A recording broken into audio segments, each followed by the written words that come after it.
you go.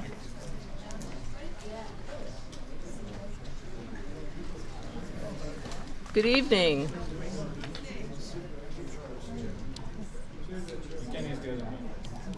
Can you hear me?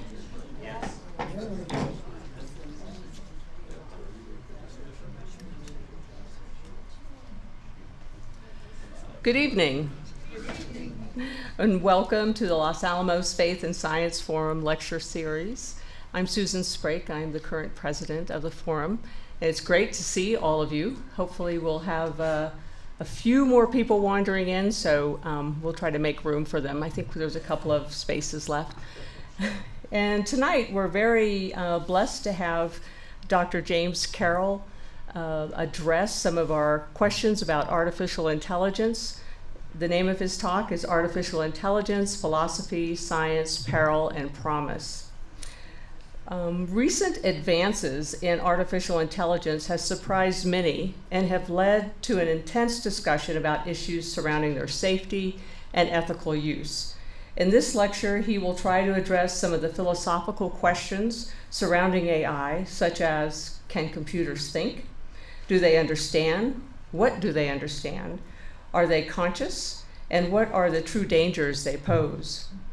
He will also discuss some of the potential religious implications, such as the simulation hypothesis and the new God argument, and he will address some of the questions raised by philosophical thought experiments, including Mary's room, the Chinese room, and the neural situation or substitution argument.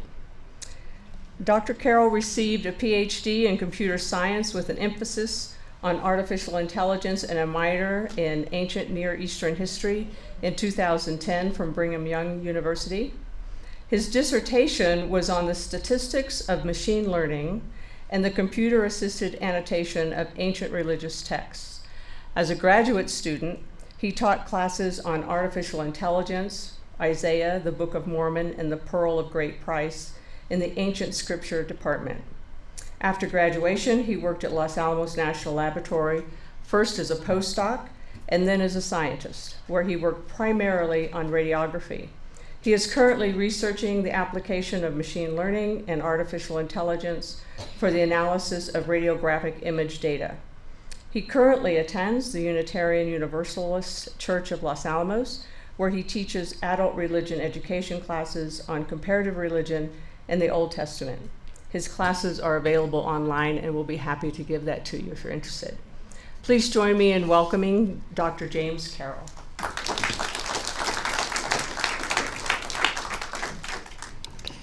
Welcome. I apologize. The promised set of topics, I made slides for all of that and then timed myself, and it was about an hour and a half, hour and 45 minutes, and I thought that can't happen, so I've cut the topics down in half. So of what she promised, I'm going to cover about half of that, and I would love to talk about the rest of it if you want at a later date at some other time.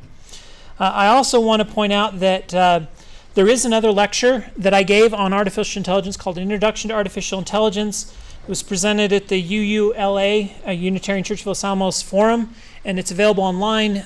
There's a QR code if you want to find it, and I'll put the link in the video description if you're watching this online. It focused on the history of AI. I talked about how large language models work, which we will recover today, but I also talked about things like diffusion models, which is AI art. We talked about how those work, and we talked about issues like copyright, taking jobs, and some on the alignment issue, and then we talked about the future of AI. Today's talk is going to be slightly different. I want the two talks to stand alone. You don't have to have seen the first one to understand the second one, but I also want them to cover different ground so that you can watch both and find them both interesting. So today, we're going to have a slightly different and more philosophical focus. Instead of the history of AI and a long discussion of the history of neural networks, I'm going to just quickly tell you what a large language model is and the basics of how it works, so that we can get to other philosophical questions that I thought would align with this group of faith and science. Specifically, some of what I would call the big questions. Can we create, and have we created, machines that are intelligent, machines that can think, machines that can learn, machines that can understand, and machines that are conscious. Can we make a conscious machine? And is our current machines conscious? Notice this is divided into two very separate but related questions. The first one is, have we currently created? In other words, are our current AI systems conscious? There was an article a little while ago about an AI researcher who had decided that his AI algorithm at Google was conscious and needed to be protected because it was a conscious creature. It imitated humans so well, he thought it was conscious. Is that true? Is there any reason to think we've created something conscious? And then if the answer to that question is no or maybe not, the next question is, can it be done? And those are very different questions, but they are related. And I'll try to tackle kind of each one separately. Have we done it and can we do it? I also want to point out that making formal definitions are essential, because the problem is you can define your way in and out of any of these questions, right? If I define thinking as that which a brain does and computers don't do, then I've just defined computers out of thinking. You could do that for all of these problems. You can kind of define your way into them or out of them so that the answers are trivial. So we need reasonable definitions before we can answer these questions. And that means doing really hard things like defining what it means to think, defining what it means to be conscious. We don't know how to do that. And so that is the primary challenge, really, before we answer these questions, is to define them correctly. So I'm going to, for each of these proposed definitions, explain why I think they're good definitions, and then answer the question in light of those definitions. So, to begin, we need to have something to kind of compare or talk about. So let's talk about the generative pre-trained transformer. That's a big mouthful, right, of technical jargon, but we're going to try to explain what the heck that is. Colloquially, that's GPT. So we hear about ChatGPT. This is what we're talking about, generative pre-trained transformers. What is a GPT model and what can it do, and kind of what can it do and where does it come from? What is it? This is what it can do. I asked GPT 3.5 to write a romantic letter from me to my wife for our 20th wedding anniversary, which was just a few months ago. And this is what it came up with. Of course, I'd be happy to help you with a romantic letter. Notice how very helpful and peppy this thing is. Of course, I'd happy to help you write a romantic letter to your wife for your 20th wedding anniversary. Here's a sample letter that you can use as a starting point. Please don't just, copy and paste it. Although we do that with Hallmark cards all the time, and no one seems to complain. So, my dearest, enter wife's name here. Now, if I told it my wife's name, it actually would have put it there. It's smart enough to do that. But I hadn't told it her name yet. So, as I sit down to write this letter to you on our 20th wedding anniversary, I can hardly believe how time has flown by. It feels like only yesterday that we exchanged vows and promised to spend the rest of our lives together. Notice this paragraph is about the past. And yet here we are, 2 decades later, standing strong and more in love than ever before. Now we're moving to the present. I want to take this opportunity to tell you how much you mean to me now, the present. You are the love of my life, my partner, my best friend, and my soulmate. I am so grateful for every moment that we've shared together, for every laugh, every tear, every triumph, and every challenge that we've faced as a team. Through thick and thin, you have always been there for me. You've supported me in my dreams, encouraged me in my struggles, and lifted me up when I've fallen down. You've heartened my gold, a spirit that shines bright, and a love that knows no bounds. As I look back on our journey together, I am filled with awe and wonder at all that we have accomplished. We've built a beautiful life, a wonderful family, and a love that endures. We've weathered storms and come out stronger on the other side. We have laughed and loved and grown together in ways that I could never have imagined. And yet, despite all that we've achieved, I know that there's still much more to come. Now just talking about the future. I'm excited to continue exploring the world with you and experience new adventure, to create new memories, and to love you more deeply every day. Thank you for being my wife, my partner, and my soulmate. Thank you for the past 20 years. And here's to many more to come with all my heart. Then put my name here. That's a pretty darn good letter. Now,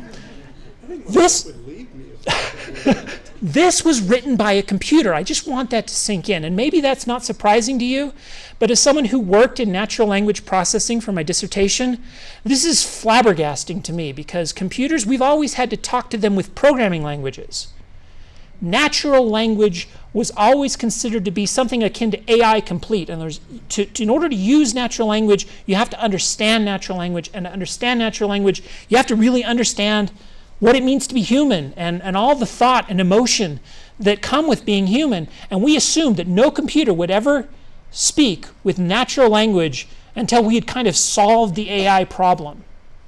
And here's a computer that not only understood my question to it, produced reasonable responses in English from my question. And if I had asked it to do it in Russian or German or French, it would happily translate this. Machine translation was terribly difficult. And Department of Defense spent millions of dollars trying to do machine translation for defense and for intelligence gathering. And now we can do it. And so this really is a sea change in what computers can do, and it came about through this ChatGPT. And this is why everyone is excited. Now, I have a whole collection of examples where GPT really messes up, too. It doesn't understand. It makes mistakes. And I would love to go through all the examples where it can do this wrong. The best example, actually, is a lawyer decided to use GPT, and it said, please help me find case studies that would show this that I want to show. And GPT said, fine. And it made up a bunch of, just like writing this fictional letter, it wrote a bunch of fictional case studies for this guy because he wanted case studies that show this. And of course, the guy used them in court and got in a lot of trouble. So it's not perfect. It makes mistakes, but it's getting better every day. And it still is flabbergasting that it can write fictional case studies in court. Whether they're accurate case studies or not, the fact that it can write a fictional case study or a letter to my wife for my anniversary should be flabbergasting, and it should shock you all, because this is huge. I don't believe the world will ever be the same. In fact, if you use this text generation to do things like pass a medical exam, the medical exam is English, and the next answer to it is another English response. And if you just happen to pass it a medical exam, it will pass. It will also diagnose diseases for you. It does all sorts of really amazing things that you can do with this system. You also have to be careful. Again, I wish I had more time just to talk about the problems. Gary Stradling earlier asked about some of the cases where it will make a mistake. And I have a bunch of examples. I wish I could cover those, but again, that was one of the many things I cut. I apologize. So how do these generalized pre-trained transformers work? Well, we need at least a basic understanding before we can ask questions about its consciousness, its awareness, and that sort of thing, right?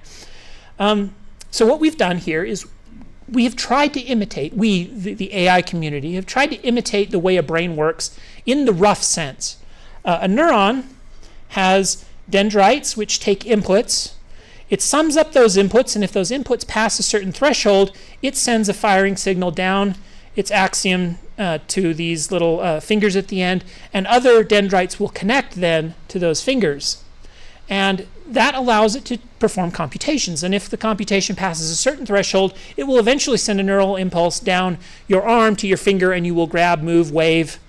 And so there's this inputs that come from senses through these web of neurons, and then out a motor neuron to our muscle neurons that allow us to act, move, speak, communicate, wave, say I see a red rose. What we've got on the right is a computer model of something roughly similar, very roughly similar. It doesn't have spiking responses. It has kind of a general weight of output. But what you do is you take a bunch of inputs, you sum them together, you send them through some sort of activation function, hopefully not a step function actually, even though that was what was used in the picture here. And then you have an output.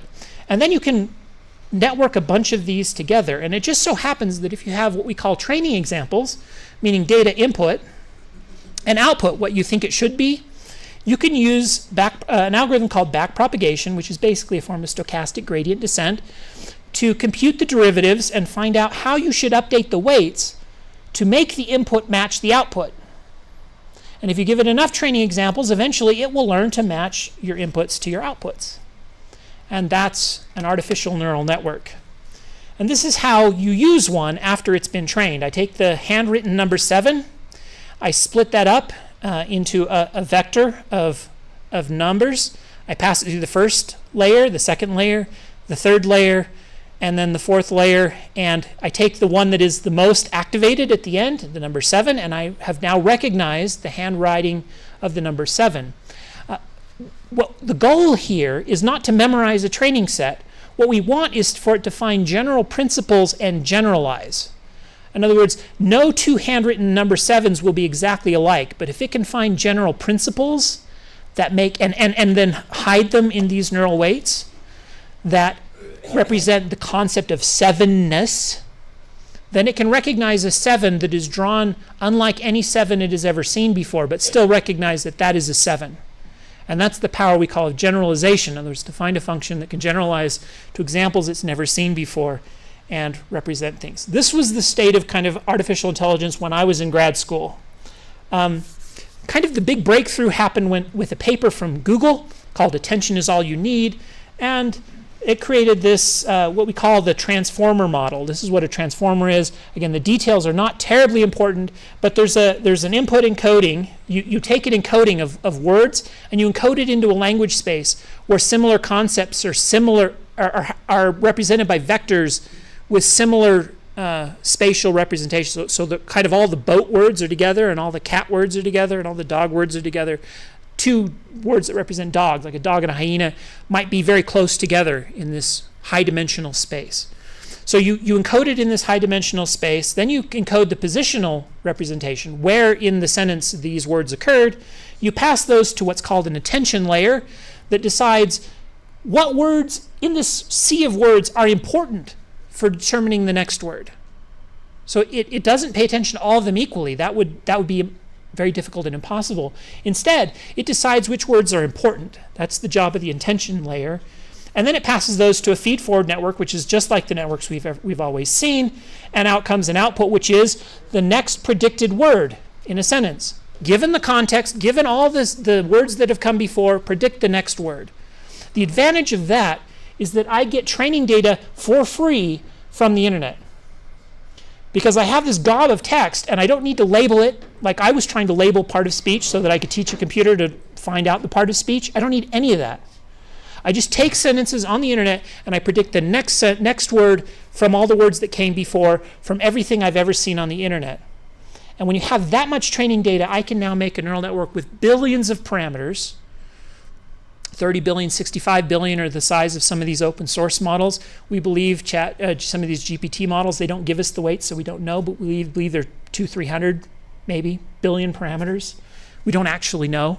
It's all proprietary, but some of the open source models go up to 60 billion, 128 billion parameters. And normally a network that size would what we call overfit. I'll talk about that later. But because we have so much data, it doesn't. It learns reasonable things. It learns patterns in language and how to respond appropriately until it can write a letter to my wife for our anniversary. That's just insane. Okay, so we call these things language models. Again, the probability of the next word given the previous n words. We've seen this before in what we call autocomplete. There's an autocomplete on my phone. If I give it the first word you and then just hit the autocomplete, it writes the following sentence. You can just call me today. I was thinking about what you might want to stop Nazis in a while. You're feeling better soon as well. That's autocomplete. And we use it because sometimes it predicts the next word, and I don't have to type it on my keyboard. I can just hit the next word and go on, right? Because about every 3 times it'll predict the right word. That's a language model. A large language model is doing the same thing, except it's got billions of parameters, semi-supervised learning from the internet data, and it learns to speak as a human would in that context.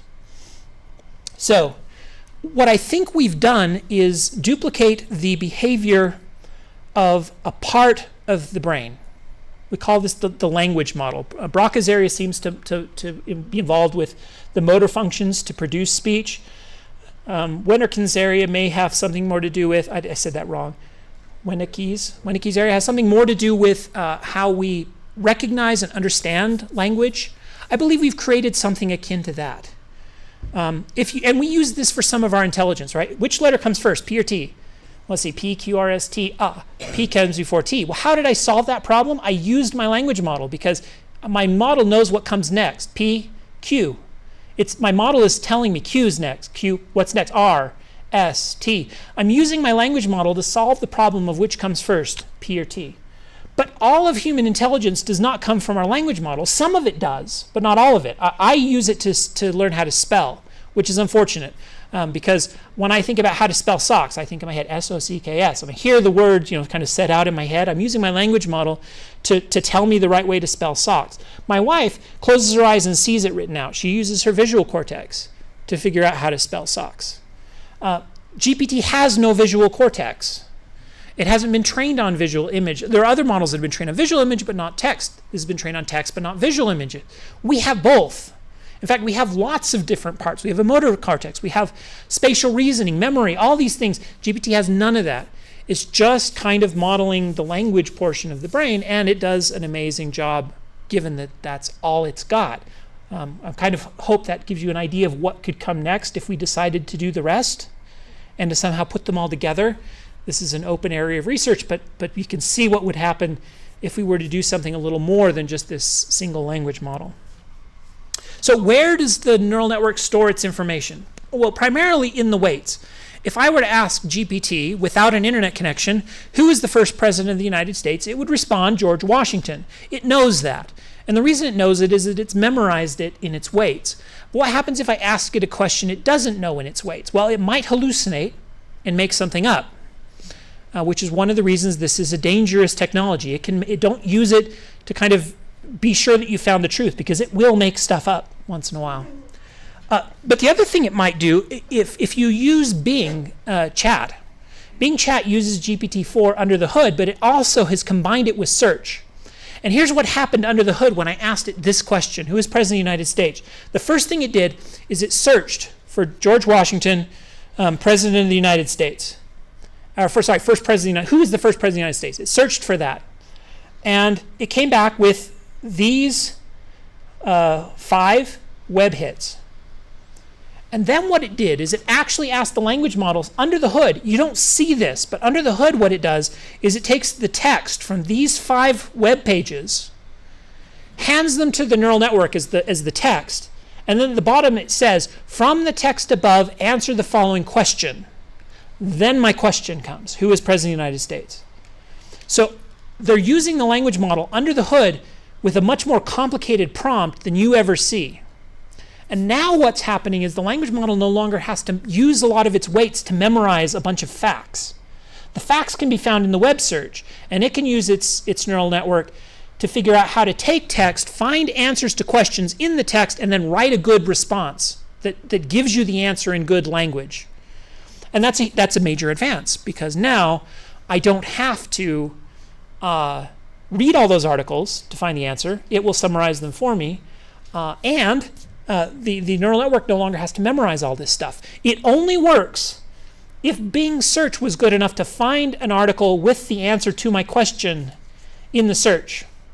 I asked it a question about radiographic facilities in China, and it found a bunch of hits that had nothing to do with radiographic facilities in China, and it gave me nonsense answers. Very confident nonsense answers. But if you follow these hits, you can tell whether that's happened or not. But so this is still kind of dangerous, again, if you rely on it too much. But it has a lot of really strong potential if it works correctly. And again, GPT is very good at summarizing information from existing text. If the answer to your question was in that previous text that Bing gave to the language model under the hood. The other thing you can do with this stuff is you can make characters that you can communicate with maybe for computer games or for other purposes. My mother is dead. One of the things I could do with this is have GPT read her journals, and then I could ask it natural language questions about my mother's life and have it respond in her voice. And there are character generation programs on the internet you can use where you give it a picture, you give it the name and the summary, and you describe the person, and you give it all the text that it's supposed to use to figure out how the person should talk, including sample text of the person talking. Then what happens, again, under the hood, you go to a language model and you say, I'm going to pretend to talk to this person. And what it does is it takes all that text describing the character, gives it to the language model, and then it has a prompt that says, pretend to be this person. How would this person respond to the following question? And then it gives the history of your conversation with this person, because again, it has no memory of ongoing communication, but you give it in its context, the current last bit of the conversation, you give it your next statement and then it will respond as this new character, and you can carry on communication with an AI. This is why it convinced a Google researcher that it was conscious. It was pretending to be a person like this, and it produced text that mimics what a person would say, because that's what a language model is trained to do, and it behaves so much like a person it convinced this employee at Google that it was conscious, and he wrote a kind of whistleblower thing that, hey, Google has created a conscious computer. We need to all be careful. But you can create characters this way. But this is how the character works. I want you to know when you're talking to an AI that acts like a person, this is what's happening under the hood. A description of the person is being passed to the language model. The last bit of your conversation with the person is being passed to the language model. Your question or comment is being passed to the language model. And then the language model is being prompted with, please provide the next response that this character would create to this conversation. And then it provides a response. But all that is happening under the hood and you don't see it, and it feels like you're just talking to a person. Okay, now that we know what GPT is, and we know how it imitates people and why it imitates people and how it kind of does what it does, we can start asking some of these questions that I said was going to be the point of this talk. Are they intelligent? Can they think? Etc. So can we or have we created machines that are intelligent? Well, first of all, we have to propose a definition for intelligent. What in the world do we mean by intelligent? Do we mean passes an IQ test? Because, by the way, GPT will wipe the floor with us at an IQ test because those measure things like speed of response and stuff that GPT does a very good job at. But I'm going to propose a definition, and I stole this from Hugh Nibley, a Mormon apologist, but I think it's still the best definition I've ever seen. Intelligence is problem-solving ability. And so if we ask if it's intelligent, what we're really asking is, can it solve problems, and what problems can it solve, and what range of problems can it solve? And in that vein, there are various flavors we call of artificial intelligence. There's artificial narrow intelligence, artificial general intelligence, and what we sometimes call artificial superintelligence. Narrow intelligence is like your thermostat. Stimulus response, very narrow, but it solves a problem. Some worms' brains work very much like a thermostat. They're like a thermostat on steroids, and they measure, smells in the ground and bumps in the dirt, and then they create predefined motor responses to those stimulus response. That's how brains actually evolved, is to do those sort of very simple things. Calculators solve a problem, but they're more like a tool we use to solve a problem. When you get into chess, you're starting to get closer to what I would consider artificial intelligence. Real artificial intelligence. But it is narrow. It can solve one problem, chess. If you ask a chess program to solve Go, it will fail. And if you ask a chess program to use what it's learned playing chess to do better at playing Go, it will fail. It doesn't know how to generalize. It doesn't know how to transfer information from one task to another. It solves one problem and one problem only. Now, it just so happens that our chess algorithms solve that problem really, really well. They're better than any human who's ever played. But that's artificial narrow intelligence. Artificial general intelligence is kind of a term we have for what we hope humans are. We hope that humans have general intelligence. We don't actually know that. There could be some problems we just can't solve because our brains are limited. But we hope that we have something akin to a general intelligence, which means we can solve whatever problem you throw at us. We may have to use paper and pencil and a calculator, but we'll build even the tools if we need to solve the problem. General intelligence. I think how to say this. This paper for Microsoft maybe says it well. Sparks of artificial general intelligence in early experiments with GPT-4.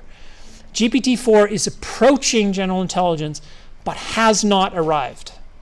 If you give it a very complex problem, it will eventually spin its way out and can't find solutions, and it doesn't know how to really think its way through hard problems. If you give it very narrow things, it'll write good, beautiful text, but if you ask it to then solve a problem, even iteratively, solve the problem, work on the problem, it generally falls apart if you give it a really difficult problem. Like my favorite one is I said, figure out how to replace Putin in Russia. And it came up with all sorts of great ideas. The CIA would love it, right? And some of them were like, well, you could assassinate him. And I'm like, man, you guys are getting dark here quick. But then I said, okay, great. How do you go about assassinating Putin? And it said, well, I don't know. You could hire somebody, watch them. But it couldn't come up with a concrete plan for doing any of these things. So again, we're close to artificial general intelligence. We're not there. But I would consider this kind of sparks of general intelligence. But then we come to what we don't have yet, and that is artificial superintelligence. Although I want to say superintelligence presupposes an intelligence greater than our own. Now, we can play chess better than a human with a computer. That is, in some sense, a superintelligence. But what we mean by superintelligence is the ability to solve broad problems better than a human. And this we do not yet have, although, again, we're approaching general intelligence. We are not yet to superintelligence. But I want to give you the concept of how important superintelligence might be. This is by Irving Good in 1965 with a great deal of foresight. Let an ultra-intelligent machine be defined as a machine that can far surpass all the intellectual activities of any man. That's what we mean by artificial superintelligence. However clever. Since the design of machines of one of these intellectual activities, an ultra-intelligent machine could design even better machines. There would then unquestionably be what we call an intelligence explosion, and the intelligence of man would be left far behind. And I want you to really, I don't think we quite comprehend what we mean when we say far behind. We mean far behind. Thus, the first ultra-intelligent machine is the last invention that man need ever make, provided that machine is docile enough to tell us how to keep it under control. Notice something about how he said that. Not provided we're smart enough to figure out how to keep it under control. He recognizes that that is impossible. He says, provided it is docile enough to tell us how to keep it under control. If it's willing to work with us, then we're okay. Now, we are at the verge of general intelligence. We are not at the verge yet of superintelligence, but things can change quickly. And whether we create a docile superintelligence or a non-docile superintelligence is probably the most important thing that will happen within our lifetimes. And it will probably happen within either our lifetimes or that of our children. And so this may be one of the most important kind of things to watch. We call this the alignment problem, and we'll get to it in a minute. But those are the types of intelligence: narrow, general, super, and kind of where we are right now. Can we eventually create superintelligence? I think so. I don't think we have yet. And so I'll talk more about how in a little bit. Let's take a digression quickly and talk about whether machines can think. Thinking is a very vague term. Alan Turing said, I don't know what thinking is. It's ill-posed. And he recognized that it was ill-posed. And so he said, let's say, because I can't answer that question, let's just ask whether it can behave like a person. And he proposed the famous Turing test. Right, which is where you talk to a computer, you talk to a machine, and you try to tell the difference. And he proposed that if you can't tell the difference, it's thinking. Because that's all we don't know what thinking is, but if it can behave like a person, it's thinking. The Turing test has sort of failed because we now have machines that can pass it. And we found out very early that the easiest way to pass it is to pretend to be an angry teenager who swears at you all the time and refuses to answer questions. And then you can't tell that it's not a machine because you can't ask it reasonable questions. It'll just swear at you, and for all you know, that's what a teenager would really do. And so it turns out the Turing test has problems, and that's the biggest one. If you have a cooperative human and a cooperative machine, you can ask it questions that still discriminate. Like I could tell, if I have a machine that will actually answer my questions, I can figure out whether it's a machine or not. But I've also got a PhD in computer science. The average person cannot. Because there are very specific questions that machines are still bad at, and I know what those are, and I know how to ask the right questions. But we've gotten to the point where the average person can't tell. And it's easy to fool everybody if you just behave like a teenager and swear at you all the time. So again, thinking is a hard one, and the only person who's ever tackled it is Turing, and his only definition is, does it behave enough like a person that we can't tell the difference? Because I don't know if you're thinking. The only reason I think you're thinking is because you behave like me. I know I think, therefore I assume you're thinking too. He's applying the same thing to a machine.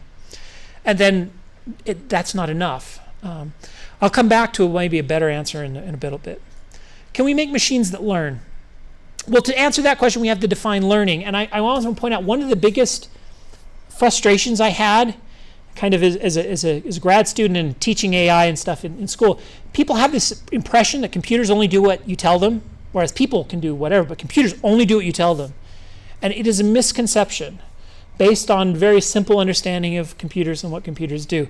As soon as computers start learning, they can start coming up with answers you never dreamed of.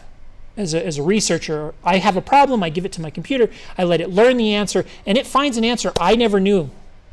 That is not just doing what I told it. It's finding its own answers. So what is it learning? Thomas Mitchell, who wrote the textbook for my class back in the day, said a computer program is said to learn from experience E concerning some set class of tasks T and performance measure P if its performance in task T as measured by P improves with experience E. It's a very formal definition, but gosh darn it, it's really nice because you could actually measure that. You can write it down. You can test it. you can show that it happens, and you can give it a gold star and say that algorithm just learned. Machines can learn, and once they learn, they can come up with answers we as designers never thought. Now, they do that with a fixed algorithm for learning that we gave them, correct? That's the comeback I sometimes hear. The problem is you can create algorithms. I cut this part, but I still want to talk about it. You can create algorithms that will change their own code. We call this self-modifying code. It turns out that actually doesn't buy you any power. Self-modifying code creates a state space from where you start and the inputs you're given to the code you could end up with. You can define formally the state space of reachable code from where you start in a program with self-modifying code. That entire state space can be more easily traversed by a similar algorithm that has a fixed set of code, but that changes some data set, like the weights of its neural network in the presence of experience instead. Changing the weights is like changing the code of another program. I've got another program running under the hood, and the emulator is the neural network code, right? That's emulating this other program. The other program is the neural network itself, and it is changing its code as it changes its weights. And that is a much more manageable way of getting the same answer. It turns out you don't need self-replicating code to get the same effect. And you can learn to learn. You can have one algorithm learning the best way to learn, and you have another algorithm then learning with that new way to learn. So these computers can do things you never told them to the same degree, I would argue, that a human can. Because you know what? You also have a fixed learning algorithm buried in the neurons in your brain and the genetic code you were born with. And that defines your learning algorithm. And so to the same degree that you can do things you were never programmed to do by learning, a computer can as well. So that's this core misunderstanding. Oh, I did have this. The self-modding code is not needed. So now, those are the easy ones. Easy in the sense that I can at least breeze through them because we either don't know what it means to think, or we can easily say, yes, computers can learn. It's much harder when we start talking about, do they understand? Because now we're going to talk about understanding and consciousness. These are the two hard ones. Do they understand? What does it mean to understand? One of the ways you could define understanding is the eureka moment, right? Have you ever had that moment where you suddenly understand something, where you didn't understand it before? And there's a physical sensation you get when your brain suddenly clicks. I'm going to hold off on that definition of understanding and classify it under consciousness. Because that eureka moment is a moment of self-consciousness. And so we'll talk about consciousness and cover that part under consciousness instead of under understanding. And so the way I want to talk about understanding, I think that makes it the easiest to wrap our head around is, we say we understand a set of data when a general principle is determined, which we can use to solve problems not explicitly in the training set, but that are related to it. This is related to principles in information theory, like Andy Wall's class, compression, data compression, and statistics. All those things have very fascinating interrelationships. Epistemology, how do we know what's true? All of those concepts are very, very related. But we understand when we've created some sort of a model in our heads that matches the data, that generalizes then to the real world in some way on unseen training data. We've understood the principle. This brings up what we call the problem of overfit. If you memorize your training set, if you have a lot of nodes in your network has a lot of power, it can memorize its training set. But if you memorize the training set, you will often do worse. Let's assume this problem. I want to know if a flower is going to be blue or red based on its height, its petal length, and its size. Maybe it's petal length and its weight, who knows. And maybe there's this function that kind of looks like this black line, but it's noisy. There's some that kind of cross.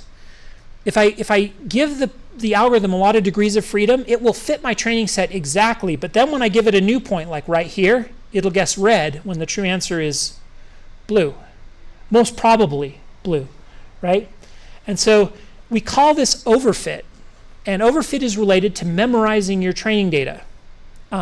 Things like ChatGPT have a big problem with this. They can overfit their training set and just regurgitate training set. But we don't want that. We really want the neural network to be able to generalize to a question it's never seen before. We want it to learn general principles. This black line represents a general principle. This wavy line represents an attempt to memorize the training set. One represents memorization, which is not understanding. The other represents a general principle, which is understanding.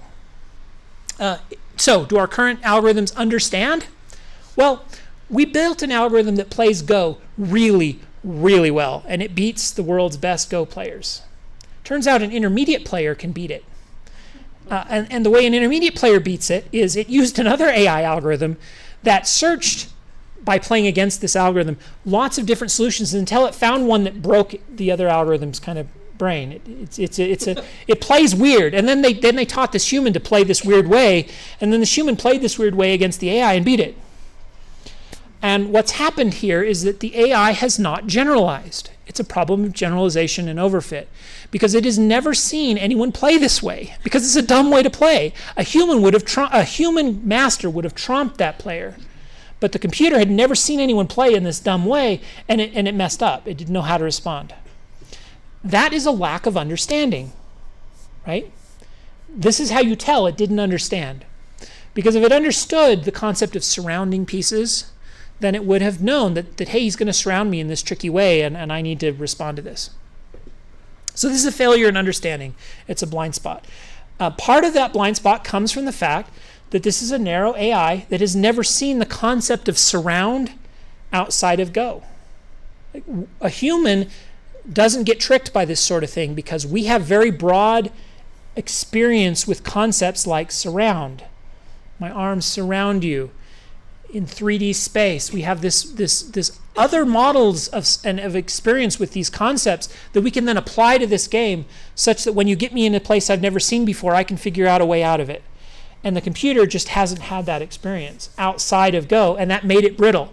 We can solve this problem easily. The next Go computers will not be vulnerable in this way because we'll make them better.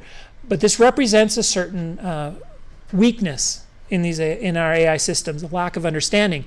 But they also occasionally represent staggering amounts of actual understanding. So I know many of you maybe aren't familiar with the Book of Mormon, but Gary's going to teach us all about it in a few weeks. I asked ChatGPT, after asking it to write an anniversary letter to my wife, to rewrite it in the style of the Book of Mormon. My beloved wife's name, as I take up my stylus to pen this epistle to thee on the occasion of our 20th year of matrimony, verily I am filled with gratitude and joy. I'm sorry, this is the funniest thing I've ever read. And it's really, really good. Right? No one, I believe, I'm the first person in the world to ask this question of ChatGPT. It did not memorize this answer. No one else has asked it to do this. I tried to figure out the weirdest thing I could ask it to do. And it did it. Not only that, it starts talking about our children. It didn't talk about our children in the last letter. Why did it do that? Because Mormons have lots of kids. It knows that. Okay, I wanted to point out the only way it could have done this is if it understood at some level what text like the Book of Mormon might look like, understood that Mormons have lots of kids, and understood how to generalize my question in a novel way that has never been seen before. This is understanding. So I just showed you an example where they don't understand, and now I've showed you an example where they do. So the question, if we created computers that understand, at some level, yes. At some level, no. But we're pushing this boundary of understanding in very interesting ways. Another example of understanding, this is Noam Chomsky worked for years in the Defense Department trying to create machine translation, and he had a very famous statement in English that when translated to Russian and then back to English would always mess up, and it's the spirit is willing but the flesh is weak, gets translated into Russian and back as the vodka is good but the meat is rotten. And he could never solve this problem because his computer didn't understand the text. Give this same question to ChatGPT and ask it the question. It'll do it right. There is still a problem, though. I call this the grounding problem. GPT is trained on text, and it's learned all these connections between men, girls, rooms, words. It's got connections between words, and it understands the connections between all these words. But none of these words are grounded in vision, in touch, in three-dimensional models of the world. We have learned these words in context with these other parts of our brain that ChatGPT is missing. I've hinted at this, but now this is the formal definition, kind of what I call the grounding problem. ChatGPT is ungrounded, and these other language models are all ungrounded from these other aspects of experience that should together create a unified model of what it means to, say, surround something so that it doesn't get broken when it's asked to play Go. Searle proposed back in 1980 the Chinese room thought experiment in the paper Mind, Brains, and Programs. And what he basically said was, let's assume that there's a human in a room who is an English speaker and does not know Chinese. Chinese characters are given to him in some inputs. He goes to a rule book and produces an output of Chinese characters, which he slides down the thing. From the outside, it looks like the room speaks Chinese. Now, I can point out that the humans and the rule book could actually be, we usually think of this as and then let me back up. Then he asked the question, does the human actually understand Chinese? The answer clearly is no, therefore, no computer can ever understand Chinese. There have been several counters to this. One of them is that his rule book will always be a set of rules, and of course that's memorization, which we just said wasn't understanding, not general principles. But I want to point out that the rule book could include the entire set of weights for ChatGPT and the rules for updating those neurons as they go through the weights until the output comes out the other side. It could be any computer program could be put into that rule book, including these complicated language models. So it's a little bit more challenging than that. But the genius of the thought experiment is he put a conscious creature in the middle of the computer that you could then ask, do you really understand? The downside of it is he put the conscious creature outside of where the understanding lies. The understanding is in the rule book as it is executing the code. And so, the larger room maybe understands, but the person in it doesn't. And that's a very challenging thought, but I think that's how we have to kind of think of this. Understanding. So I think machines currently sort of understand, but sort of don't. And they're moving towards ever greater levels of understanding. What we need is to solve the grounding problem, to solve this problem. All right. The hard one. Can someone tell me what time it is? I just need to make sure I'm not. 7:18. All right. I have 10 minutes. All right. Consciousness. This is the real hard one because no one knows what consciousness is. And we've penned this term qualia for the raw bits of our consciousness. Things like sight, touch, taste, smell, hearing, pain, pleasure, the sound of a pure note, the sight of a red flower or mushroom. These things feel like something more than just firing neurons, don't they? I don't know about you, but it just feels like there's something more going on. I don't know what it is, but there's something more going on. It just can't just be firing neurons. In fact, the way Chalmers explains that is he says, firing neurons is all about procedures and algorithms and transition functions, states and transition functions, really. State and transition functions only create more states and more transition functions. They never create consciousness. Consciousness has to be, he argues, something more, which he calls qualia. What are these qualia really? Well, you could define them as Nigel did in his famous essay, What Is It Like to Be a Bat, as what we actually literally experience, our experiences. I think, therefore I am, only it really should be, I have experiences, I'm conscious, I feel, therefore I am. The problem with that definition is it's tautological and it's ill-posed. We have to have some sort of description of consciousness. And so I'm going to propose the following. I don't know what consciousness is. I'm not going to claim to know. I'm not going to solve this problem today. I'm just going to give you some ideas that maybe work our way down. I do know that consciousness has some properties to it. Consciousness must be something that we claim we experience, right? In other words, when I say I see a red rose, that claim must be caused by my conscious experience of the red rose. It has to produce beliefs. I believe I see a red rose. I remember seeing a red rose, and my life is changed by the beauty of that red rose. I have to change in response to the experience. And there has to be some sort of a self-referential element where I'm aware of my own mental states. I have one set of things that looks at the rest and tries to figure out what's going on, kind of like a watcher that watches the rest. It has to cause these beliefs. It can't just accompany them. This is a key point that I believe that my core foundation is based on, because we know that conscious experience accompanies certain neural states. you can stimulate the brain and create those neural states, and you'll create a conscious experience. So we know that it's correlated with the mental states. The mental states are correlated with the neural states. But my argument is, whatever consciousness is, it has to cause. It can't just accompany them. Because if it just accompanies them, it just kind of has no... I mean, the experience of the red rose that needs explaining is the thing that caused me to say, I think red roses are beautiful. That experience caused me to say this to you. And that causal chain, it has to be in the causal chain. Otherwise, it's not the conscious experience that has to be explained. Which, when we get to epiphenomenal consciousness, is the reason that I will reject epiphenomenalism. So, are our current language models conscious? Well, at least one AI researcher in Google thinks so. How do we know they don't have emotions? Well, we asked them to simulate human speech with emotions. Are you sure that ChatGPT didn't find out that the best way to imitate human emotions in language, to imitate anger or frustration, is to build somewhere in its neural network a model of the amygdala? Are you sure it didn't do that? I'm not. So I'm not positive that it didn't do that, but I don't think it did. But you don't know that it didn't.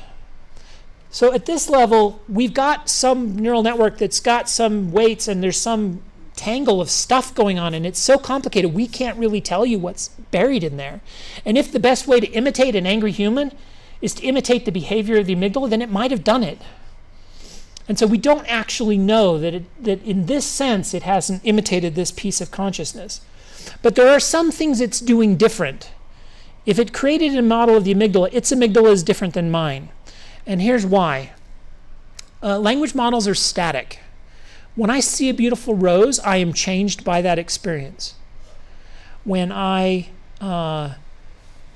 get angry, I'm changed by that experience. A pre-trained transformer, its weights are updated during its training phase when it sees data where it's told to imitate this word. But later, when you ask it to do the inference, to produce the next word, its weights are fixed and it does not change.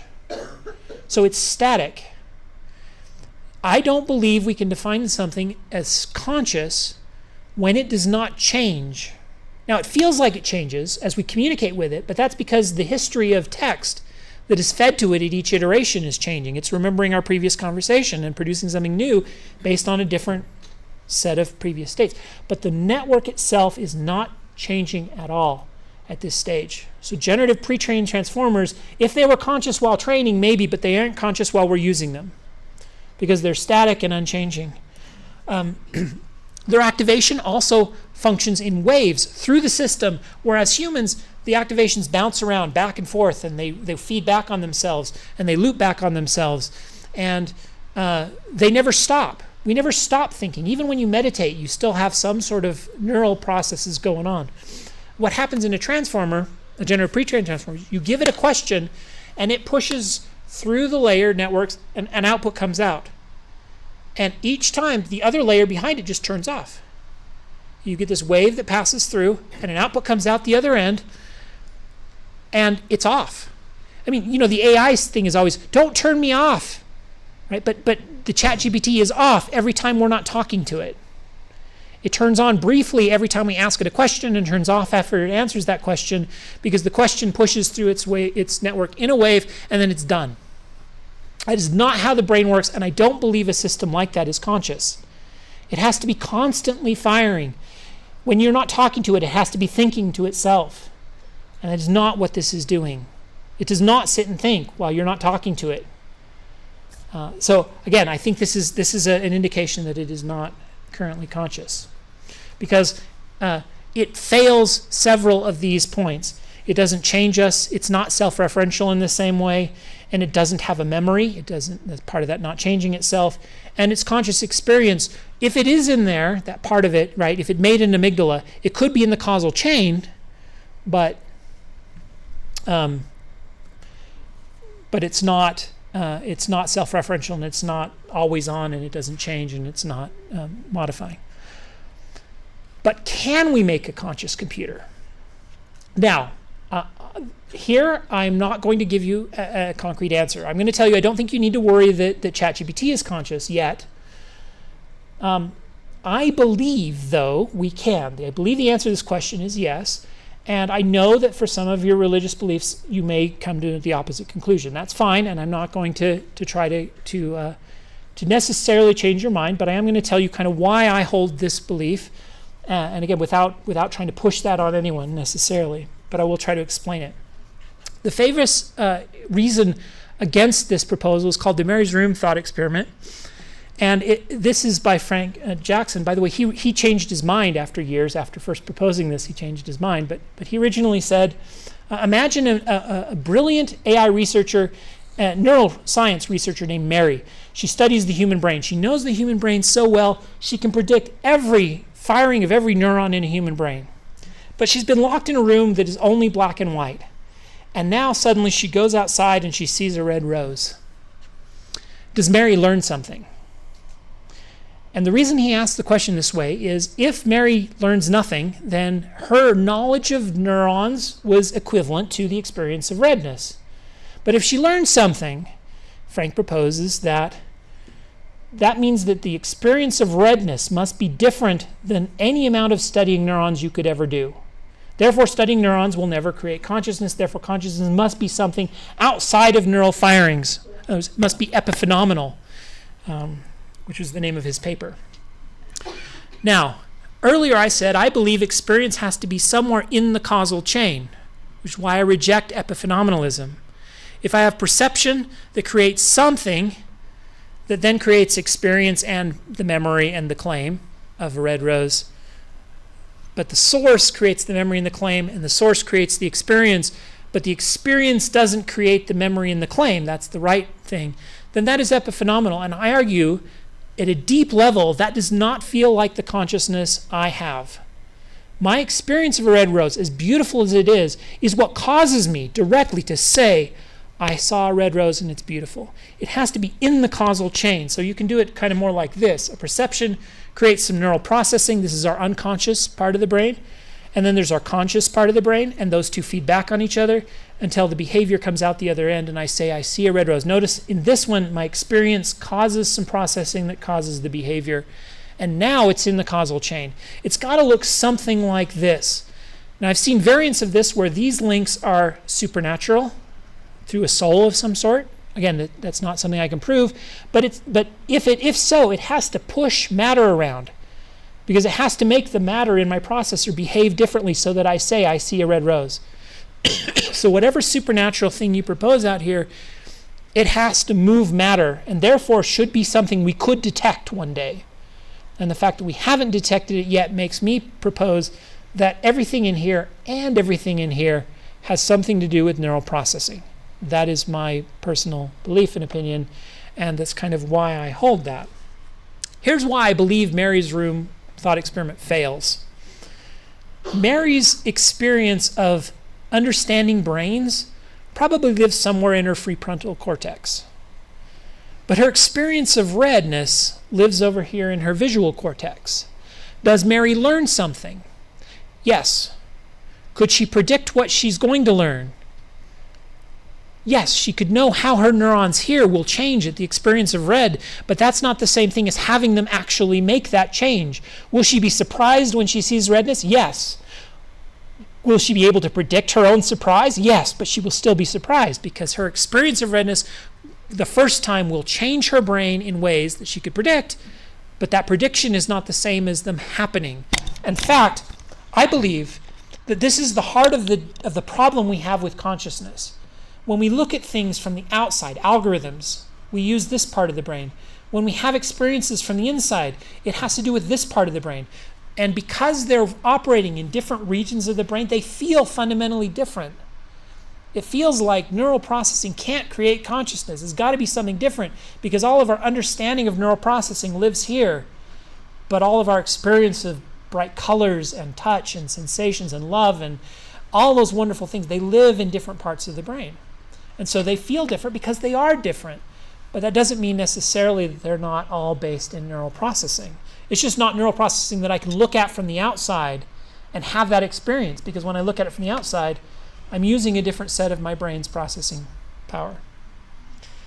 The final argument for why I think computers can someday be conscious is the neural substitution argument. This is by David Chalmers. I believe it is, concretely convincing.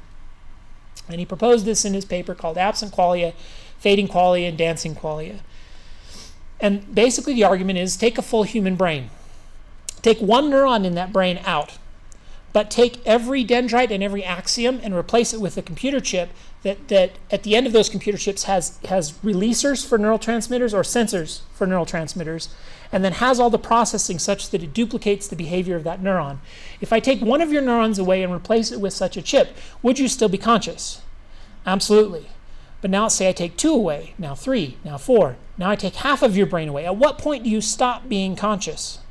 The problem here is that because the neural substitutions each produce the same behavior, your claim of consciousness will never vanish. Which means you'd be sitting there saying, I see beautiful red roses. They still look beautiful and red. All the while, your conscious experience of a beautiful red rose is fading. And you no longer have any conscious experience of beautiful red rose, but you claim to. Now I go back the other way, and I start taking those things out and putting the natural neurons back in. Now, we don't have the medical technology to do this, but theoretically it's possible, right? I start putting them back. And at some point, you get them all back, and you say, yeah, I still see a beautiful red rose. And by the way, then they ask you the question, was there any point when you stopped? And you will say, no. My argument is the conscious experience that must be explained is the conscious experience that we describe when we talk about having had those experiences. If that description never changed, the conscious experience never went away. Ergo, you can make a computer that is conscious. It is at least possible. I know there's a lot of theology, but Gary's here, so I got to point. Mormon theology has a really neat way of doing this, because in Mormon theology there is no such thing as insubstantial matter. All matter is just, spirit is just matter, more pure, refined. Spirit can even be the information in the brain. In which case, all of this is consistent with that version of theology. There are other people here from other faiths. This is an interfaith meeting, and I myself am not Mormon, but I was, so I can kind of speak that language with Gary. But the point here is that this could contradict your theology. It could be consistent with your theology, or you may have no theology. You may be an atheist or an agnostic. But I believe this argument is at least challenging, and for me was convincing, that a computer can one day be conscious. And how to deal with the soul with that is not a question I'm equipped to answer. It's going to depend on your theology. But here's a computer, unlike ChatGPT, that would be conscious. Take every neuron in a brain, and we've done this for worms, and we've now done it for fruit flies, and we're working on rats. And as you move up that chain, eventually we will do this to a human. You take every neuron in the brain, you map every dendrite, every axiom, you make all those connections, and you model the entire brain, and you simulate it. And it will probably should produce the same behavior as the animal. And if it produces that same behavior by the principle of neural substitution, I believe it will be conscious as the creatures whose behavior it's emulating. So ChatGPT may not be, but something like this would be. And there could be other systems that would be conscious. This is one I can say for sure is conscious. ChatGPT I can say probably isn't. And there's probably all sorts of things in between, which is going to lead to all sorts of problems as we try to figure out, when do computers have rights? We're going to have issues with this, right? It's going to come up. But in the future, this is something to watch. How soon in the future? Well, we're going to have problems mapping a connectome as large as the human brain, and we still aren't very good at even modeling one neuron very well with high fidelity. But you can kind of guess how much computing power it will take. And computers have been increasing in performance exponentially over the last little while. Whether that will continue is an open question, but if it does, you can extrapolate that line and you can see where it crosses. Now, I may be off on what computational power is needed to simulate the human brain, but you're scientists here. This is a logarithmic plot. So if I'm off by several orders of magnitude, you bought yourself maybe a couple years before that line crosses. I believe that line of having enough computational complexity power to do this will be crossed long before we get the actual map we need to do it. But we'll have the computational power at the world's fastest supercomputers in about 5 years. If these things don't slow down, which they might. They might slow down. They might stall at any point. But if they continue, we have about 5 years, which is about right. ChatGPT is modeling the language center now, and in 5 years, you could model the whole brain. But what's really freaky is that in about 2075, you should be able to do every human brain that's ever lived. If you're in Los Alamos, you understand the power of exponentials. Nuclear bombs work because of the power of the exponential, right? They surprise you. They sneak up on you slowly, and then they explode in your face. 2, 4, 8, 16, 32, 64, and in 30 steps a billion, and another 30 steps a billion. This happens quickly, and it surprises you and it shocks you. And so again, we may be able to model an entire human brain or have the capacity, computer capacity to do that in a few years. And within our lifetime, at least of our children, every human brain that's ever lived. Again, assuming this doesn't change or slow down, which creates all sorts of promise and peril, and this is all the stuff I cut. I had a whole other hour of talk about jobs this could take. My favorite is the engagement voodoo doll. This is what Facebook does. They make a little voodoo doll of you, and they figure out how to poke you to keep you engaged, so you'll keep seeing ads. And they figure out, that if they make you really angry and polarized and mad at each other, that'll keep you engaged. And it's destroying our society so that Facebook can make money. This is all AI. It's an AI model of you based on all your data. Misinformation, I can make deep fakes. I can make a fake person. I can create their childhood photos, and I can draw consistent pictures of a person that are photorealistic that does not exist. And they're consistent. So it's a fake person. I could make their entire history, and then I could put them online with a language model, and they could spout whatever propaganda I want, and you would never know that they weren't a real person, and they could interact with people. The biggest problem, though, is the alignment problem. And I will end with that in the next 2 minutes. Say I have this vacuum, right? And I tell it, I want you to please keep my floor clean. That's remember learning? It has to have a performance metric.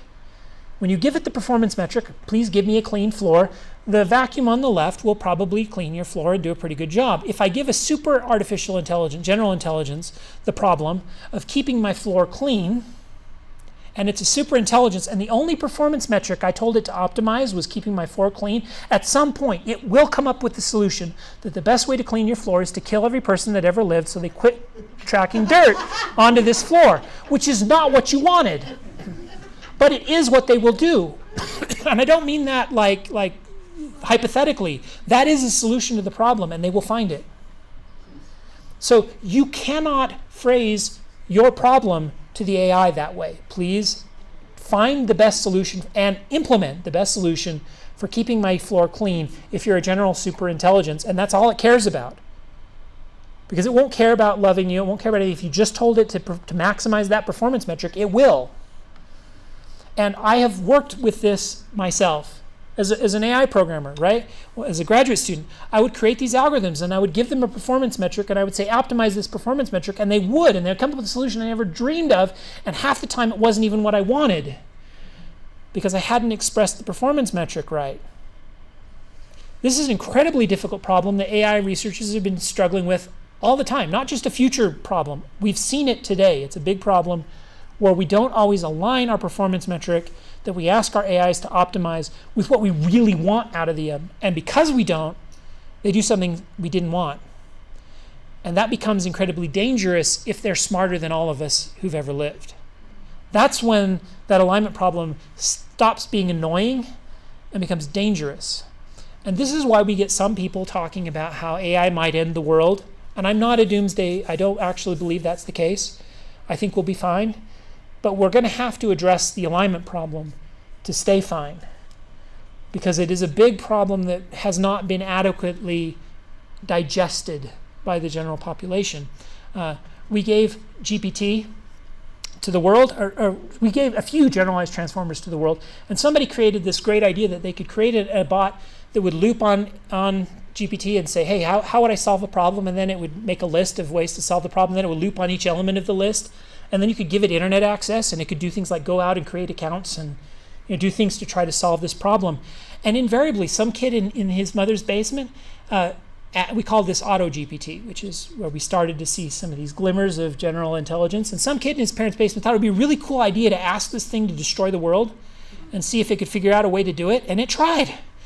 And good thing it wasn't very smart, and it failed pretty spectacularly. Made a few posts about nuclear weapons on Twitter and stuff. But it actually went out and made itself a Twitter profile so it could make some posts to try to destabilize the world on Twitter, right? And it failed because his transformer was pretty dumb. Elon Musk is going to take care of this data. The point, not only will these AI algorithms can be a problem, but humans can be unbelievably stupid, right? And I'm almost more afraid of what a dumb human will do with this than I am with what it will just do on its own. Like it will lose. Everyone's afraid it'll lose control and it'll go off and destroy us. Maybe. The alignment problem means that there's a possibility, but much more likely is some kid's going to do something stupid and think it's cool as soon as we kind of give these to everybody. So this is the alignment problem. I know that we've got to go. We're out of time. But remember this quote we started with? We are at the verge of a world of incredible abundance where these things produce for us.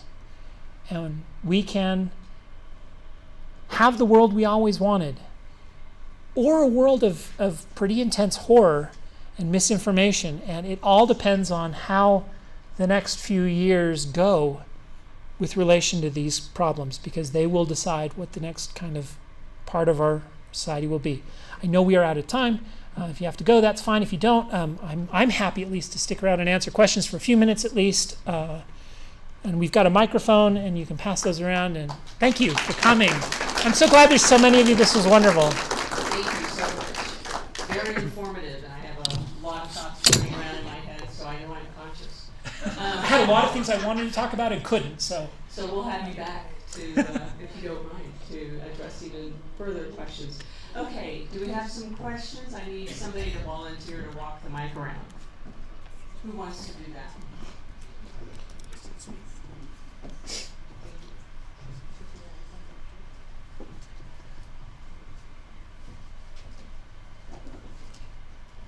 So I don't have any question about anything more than consciousness, because and my question is based on the concept that we're looking at consciousness from mainly cortical areas, is what you're talking about, and you bring in the emotional centers and the subconscious as well.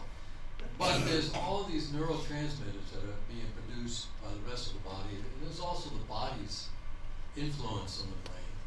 And the other point I have to make is that the original, I guess, what I'd say the neural system was a single cell responding to chemicals by chemical reactions. And then it built from there. How does that play into your version of consciousness? I mean, if we lose a limb, we have a different feeling or sensation of our own consciousness. the phantom limbs. Yeah, and not just the phantom limb, but how it affects our whole consciousness. And there again, also part of that is where exactly, is a consciousness. You're saying it's all in the neural networks, but someone like Dr. Gansep would suggest it's very low in the brains. I don't know. And the problem is I don't think anyone truly knows. We could talk about the evolution of single cells to multicellular organisms to brains. And there is a very fascinating series of connections between these cells that would sense the molecules around them, and then they build multicellular communities, and then they began sensing the molecules around them and then using those molecules to communicate. And then, of course, the problem, intelligence is problem-solving ability. The problem they were trying to solve is to coordinate movement with senses in order to maximize survival. And so it was sensory input, processing in the middle, and then output. Where does consciousness live, and why did consciousness evolve? There has to have some advantage, or why did we evolve a conscious experience? I sort of get the impression that if you have a complicated enough processing between those stimuluses and those outputs, where you're building a model of the world, and then you have to build a model of yourself in the world, that consciousness sort of becomes an inevitable thing. But I don't honestly know, and I don't think anyone knows. This is why this problem is so difficult, is because we don't even know what we mean when we talk about what it means to be conscious. In the back here. I have to believe that there are very smart people trying to manipulate the training set that ChatGPT or future versions of ChatGPT use, so that, let's say, a political candidate or the marketer of a product can steer ChatGPT to give answers that suit the manipulator. So how hard a problem is that? I think this is called adversarial machine learning. How hard is it, and do you think there are dark forces out there that are now actively working on manipulating ChatGPT? So manipulating training data. That is incredibly easy to do if I'm making a transformer. When I make my own transformer, I can give it political opinions that I agree with so that it will spout the political opinions I believe. That's easy to do.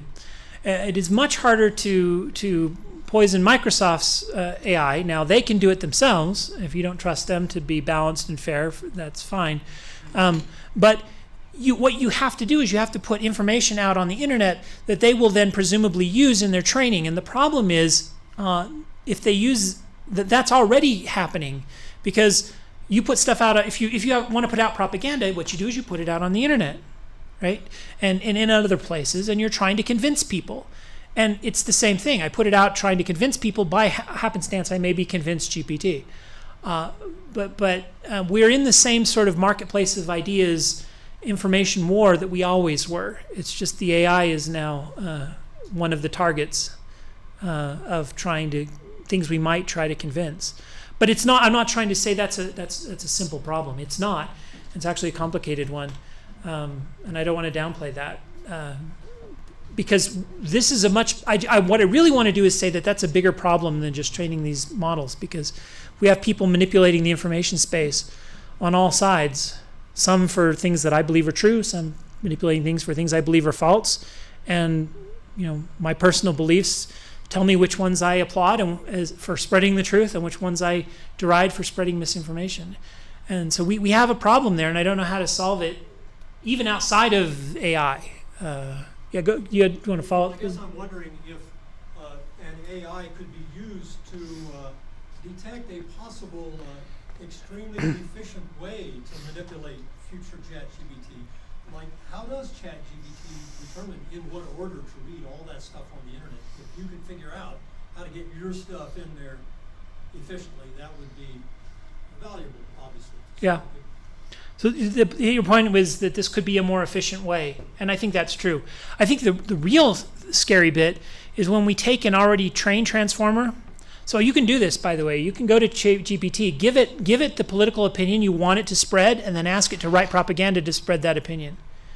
And because it knows all the sides, it will happily write text to spread whatever opinion you have, and so it can generate propaganda. So your concern was how people might manipulate these things to get the AIs to believe what they want them to believe. That's a problem, but it's a much bigger problem when I take an existing AI and use it to generate propaganda to get people to believe what I want them to believe.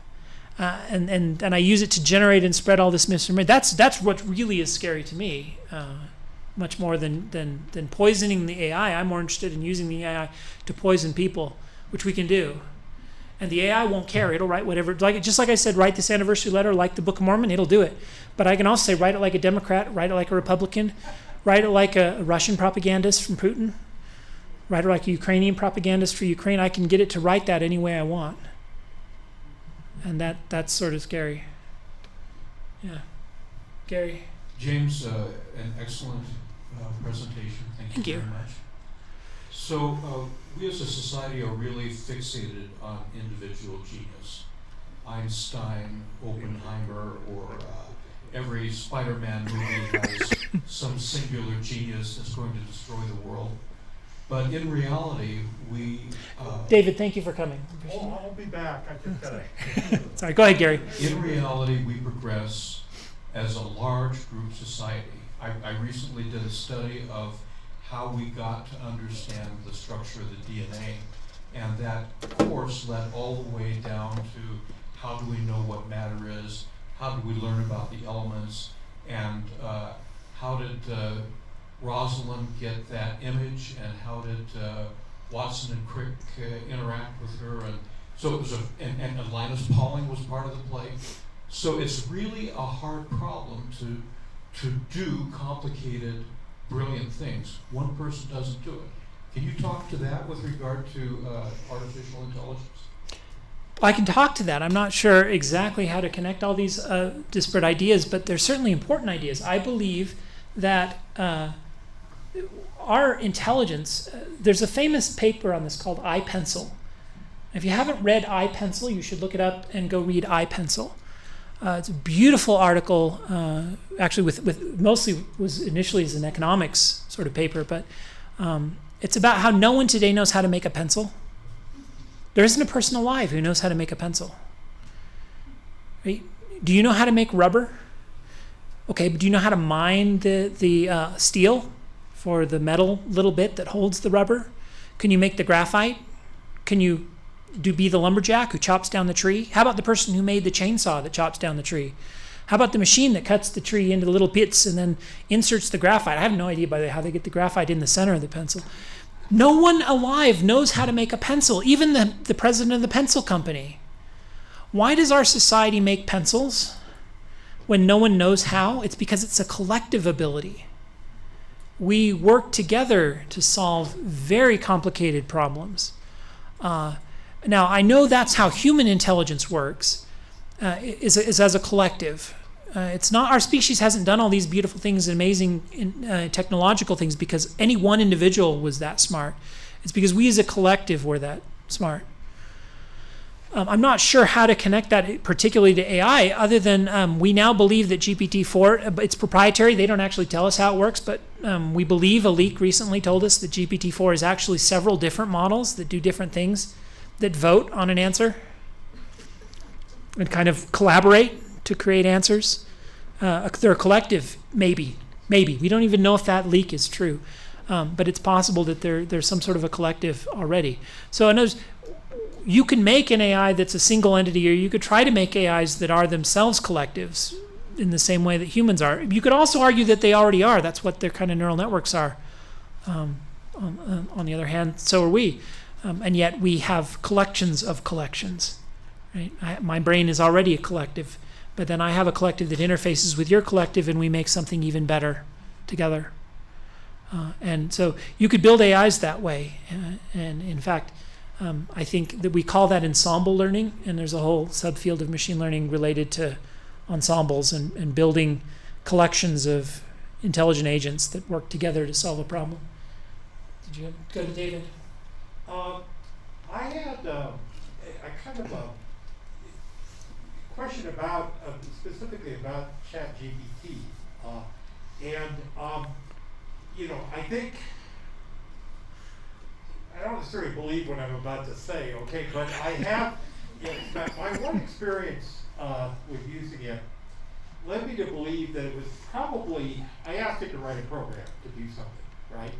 And it was, I asked it to write a Python program, and it gave me something that wasn't even proper Python. It just cut off in the middle of a statement, right? Huh. And, but it did seem like it was sort of trying to do the right thing. You can get it to continue where it left off. I can tell you what happened. Yes. They have a limited context length because the computation for the current way we handle context length is n squared, big O n squared, which means as you increase the context length, the computational complexity increases n squared. So these language models have a limited context length, and their context includes their input and their current output, and when they exceed that context length, they just stop. So what happened is, to you, is it was writing a program and it ran out of context length and stopped. Now, GPT-4, which you have to pay for, which I assume you weren't using, has a larger context length and probably could have solved your problem. And it's a much better coder than GPT-3. So if you use GPT 3.5, which is the free thing, and ask it to write Python for you, it probably failed. If you ask GPT-4 to do the same thing, not only would it have a big enough context length to handle it, it probably would have been a better coder. And I'm not saying it won't make mistakes, but I've seen it do things like write the program Snake in one go. And it ran. which is a very early computer game, but if you can write Snake in one go and it will just run, that's impressive. I didn't mean to cut you off. Go ahead if you. Yeah, well, that's very interesting because he was really short, right? I mean, that context length has got to be incredibly short. And I was doing it because I knew somebody else had gotten into writing programs that apparently was fine, right? So I was a little surprised. The other thing is, sometimes something I wonder about is how often it's just grabbing stuff off the internet and barely changing it. For example, that whole question about the first president, I'm pretty sure I read that. Well, it looks like it may have been taken just straight from the Wikipedia article. almost certainly, because the Wikipedia article is one of the sources it listed. Yeah. So in that context, that particular Bing search was given the Wikipedia article, and then under the hood, it was asked to answer my question from that Wikipedia article. So what it was really doing is summarizing that Wikipedia article. And in that case, it really is just copying something it's done from the internet.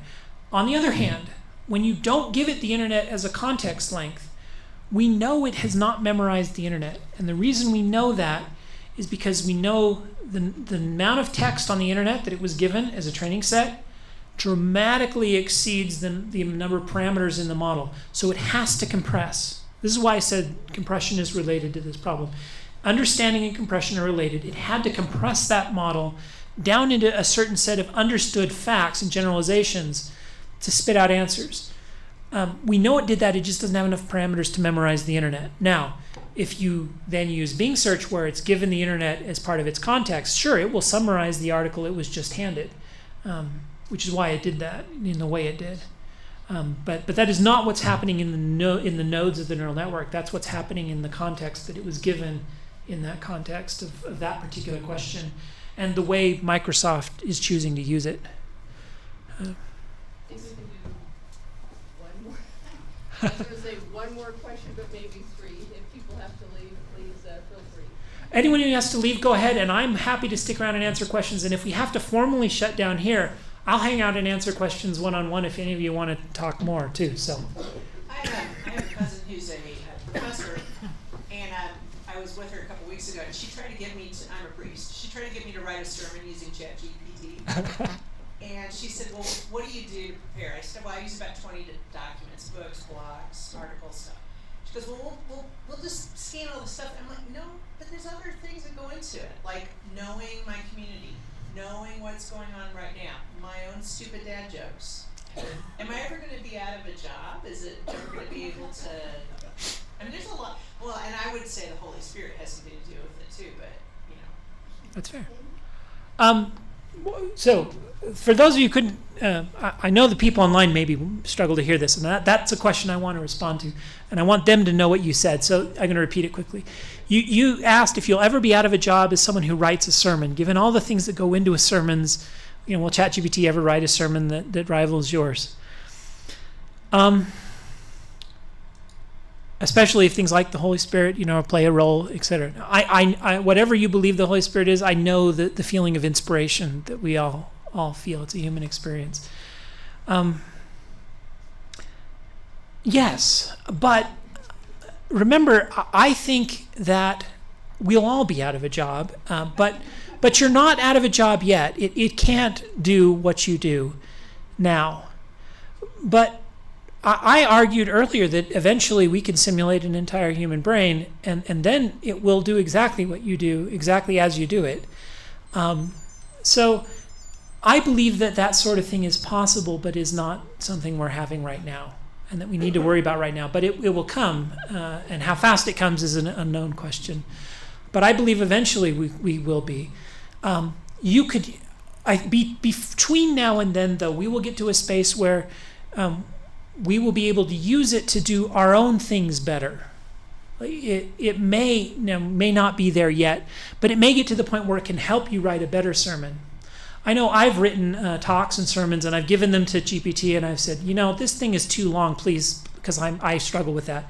Please shorten it for me, and it does a good job, because I struggle with being brief, and it does a good job of shortening my papers and making them better.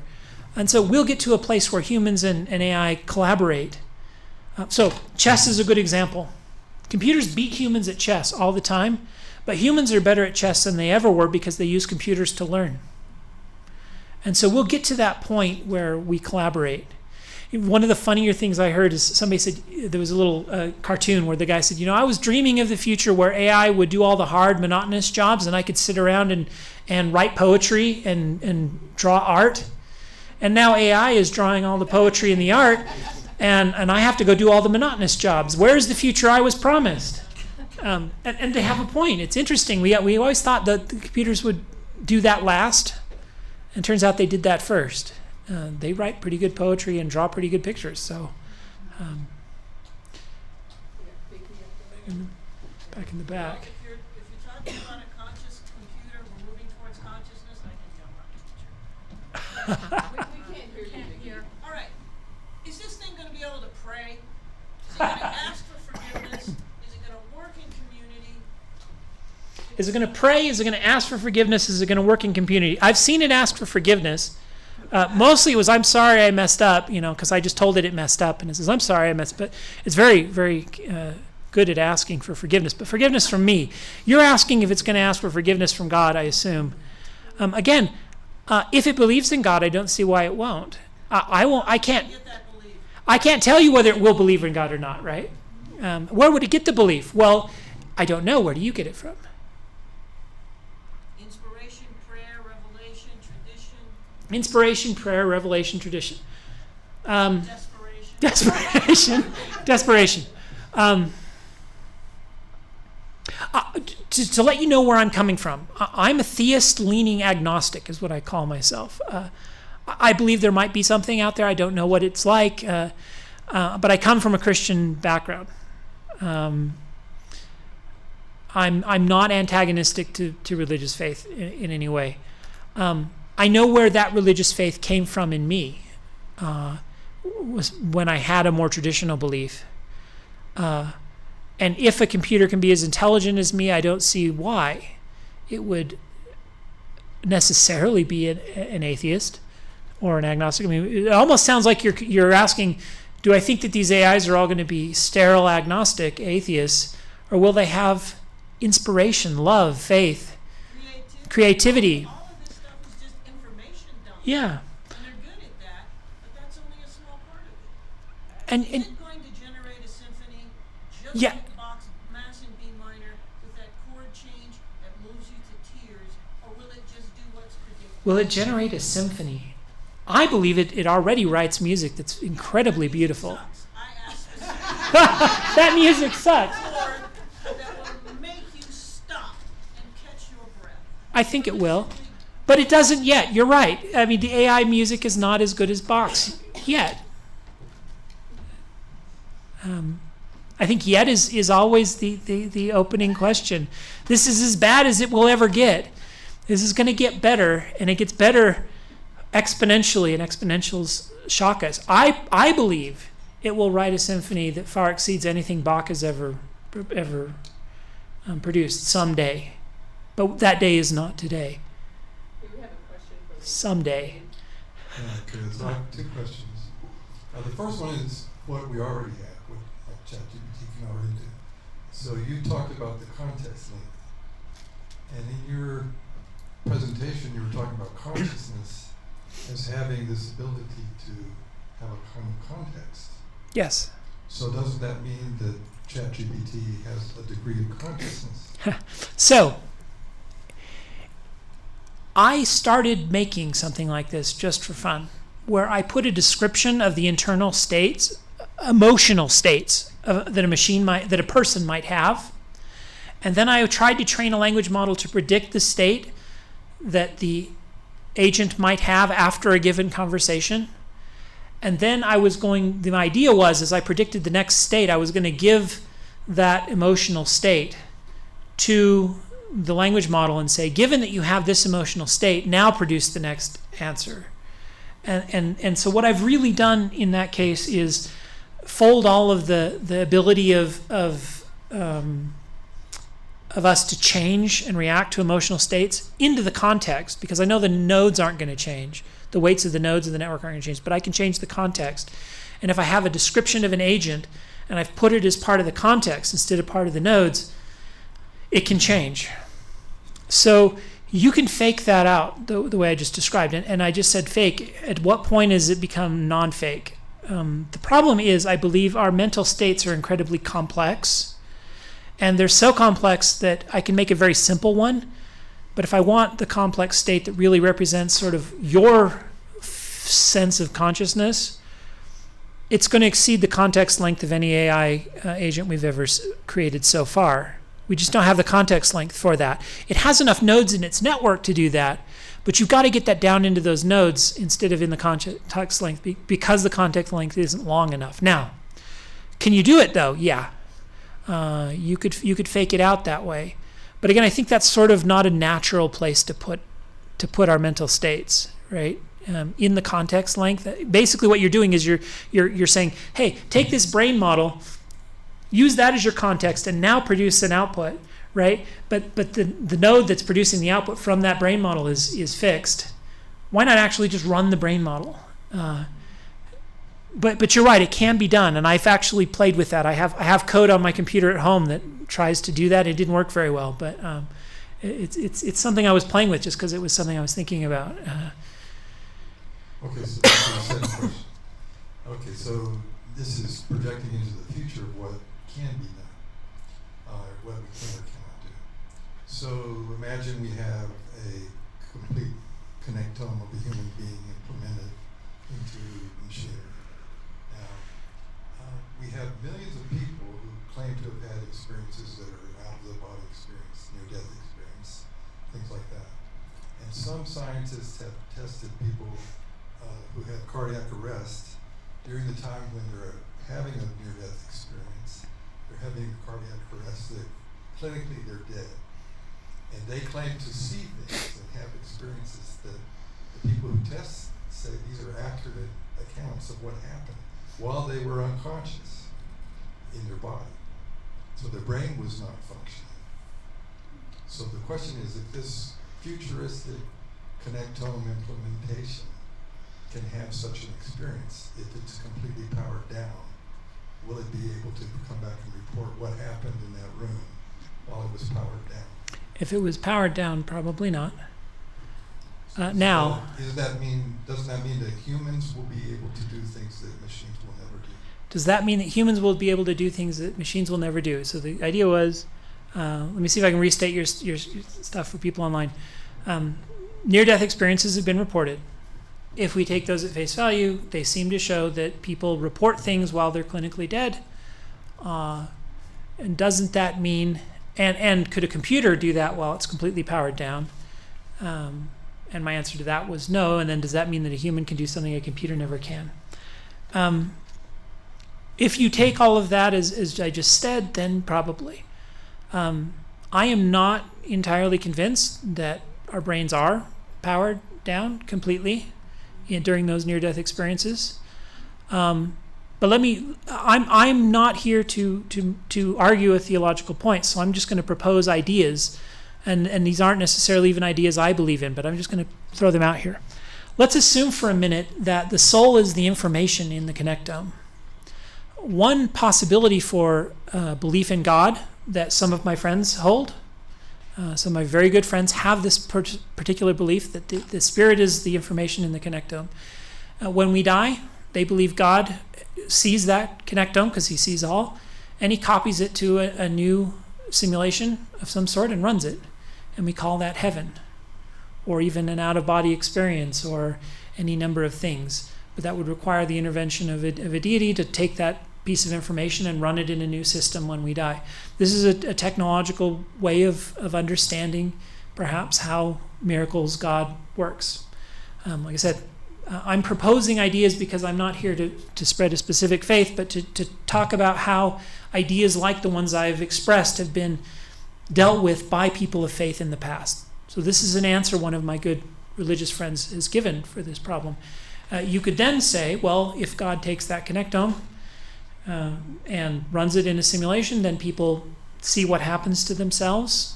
Now they're not running on the brain anymore. They're running in this other simulation, and then they're put back in the brain at a later date. That would again require some sort of miraculous intervention.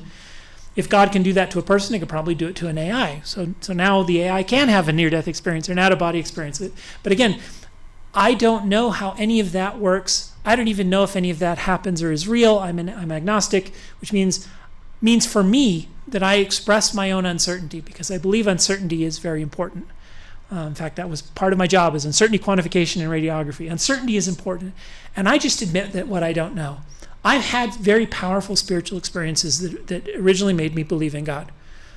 I do not deny the power of those spiritual experiences.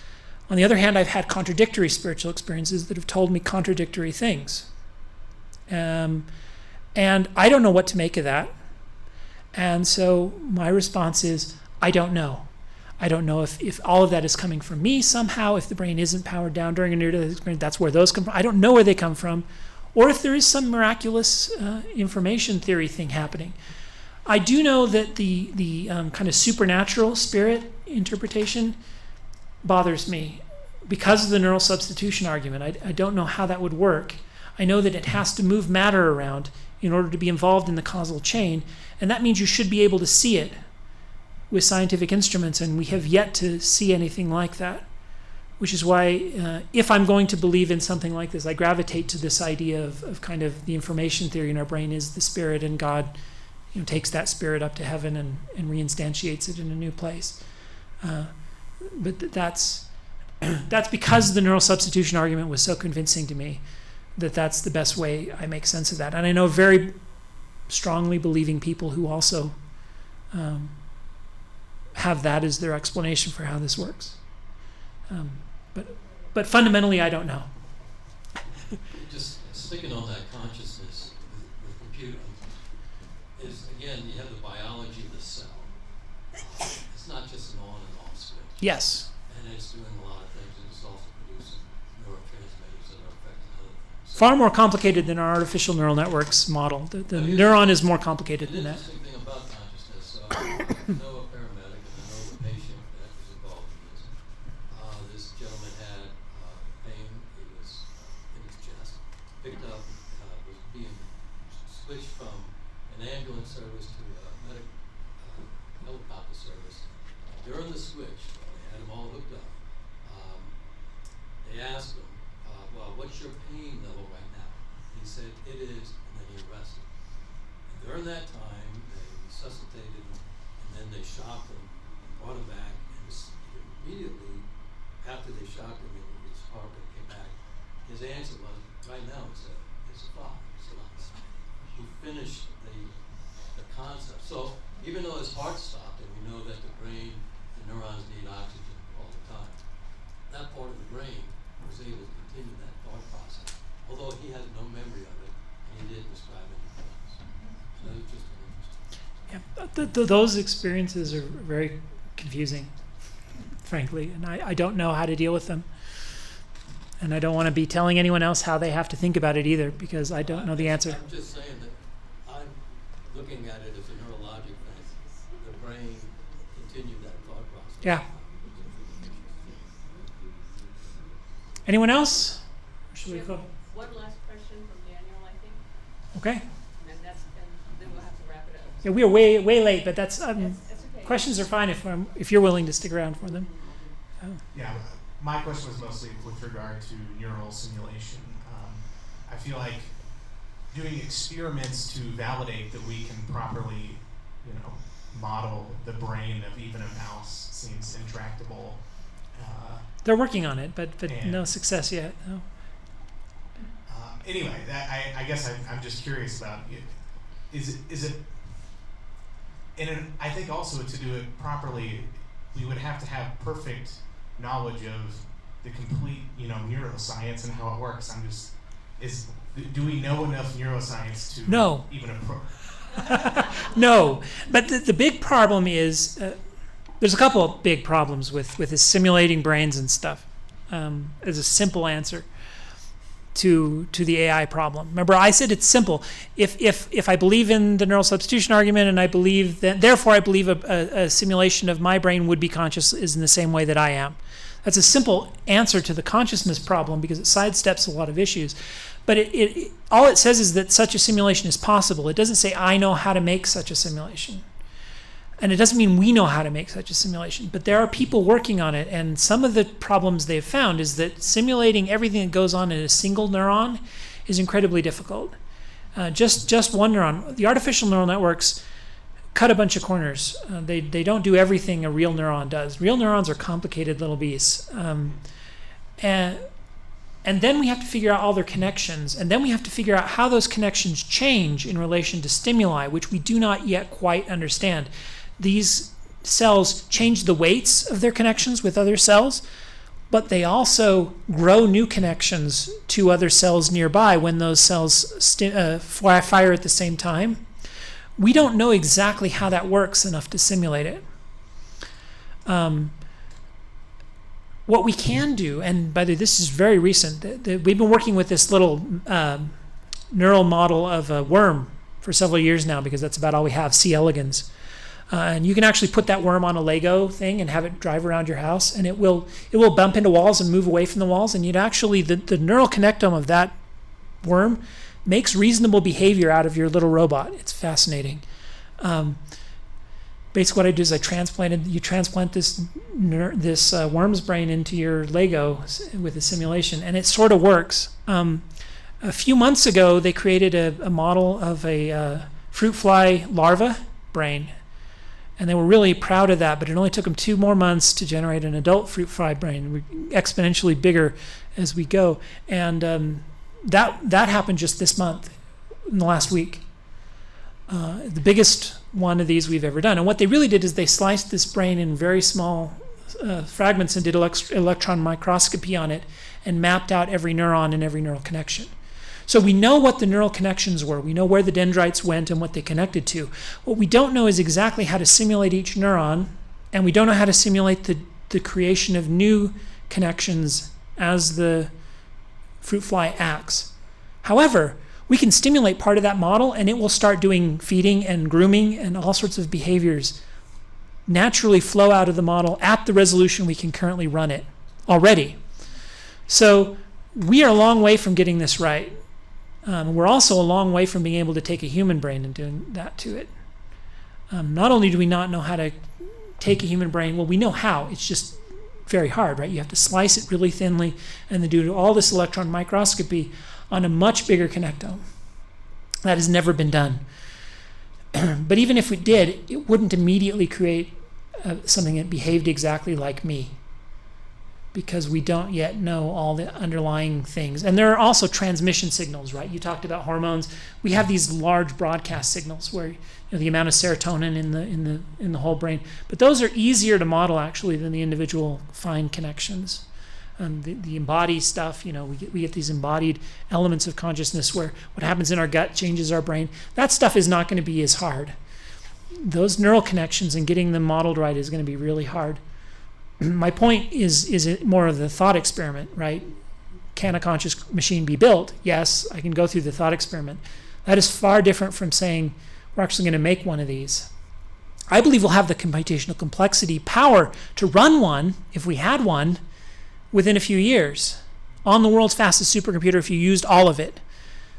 But that doesn't mean we'll have one, an accurate model ready to go in those few years. It's hard. Yes. Thank you all for your questions too. This is great.